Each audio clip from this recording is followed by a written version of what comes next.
Ao anatin'ny tontolo iray izay manome lanjany kokoa ny fifandraisan'ny reniny sy ny zanany dia manana andraikitra lehibe koa ndray eo amin'ny fivelaran'ny ankohonana. Tokony ho fitaratra izy ho an'ireo zanany. Mila miezaka isan'andro manao an'izay azo atao mba hampandroso ny ankohonana. Mila mahay mibedy, mila mahay manambitamby, mila mahay mandamina koa.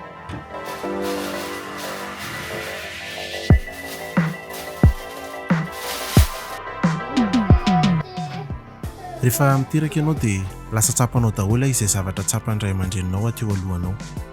Ary inoko fa tsy misy torolalana izay nampiasain'ny ray aman-dreny teo aloha ho an'izany hoe ahoana ny atao rehefa ray aman-dreny. Mila miezaka ianao ary mivonona mandray andraikitra eo amin'ny zanakao. Fantatrao ve fa ny zavatra ataonao ihany no alain'ny zanakao tahaka. Mila mianjera, mila mikitika dia lasa mahay zava-baovao ny zazakely anankiray. Tsy izy irery nefa mianatra fa izao ihany koa. Raha misy ny fianjerako dia mitsangana ary mianatra.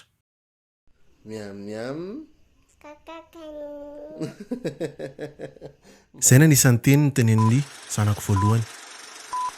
Fa donc averiko aminareo hoe efa taona lasa izay. Nafantatra izay mivady fa nisy zazakely dia nanao an'izay rehetra ny ilaina momba an'izany. Dia tonga ilay zazakely dia fahasambarana.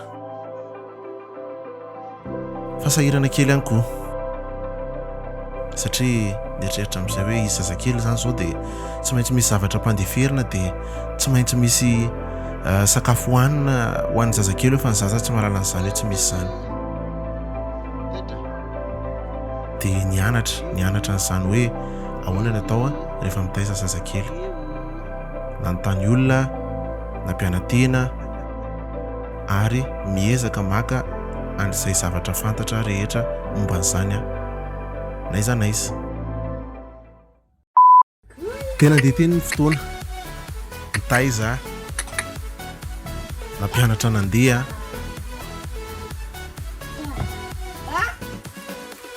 dia nandravarava kely ny zaza, nampahafantarina an'izany hoe rano ary misy fatahorana, dia mbola mandatsaka ihany koa.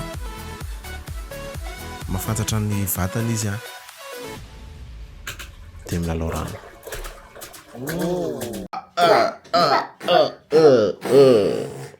Dia mila milalao miaraka aminy koa.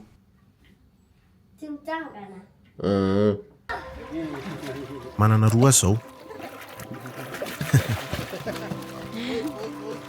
Ndraindray mandreraka kely, ndraindray koa mahakizitina kely, kanefa mamy be foana mikarakara azy isan'andro.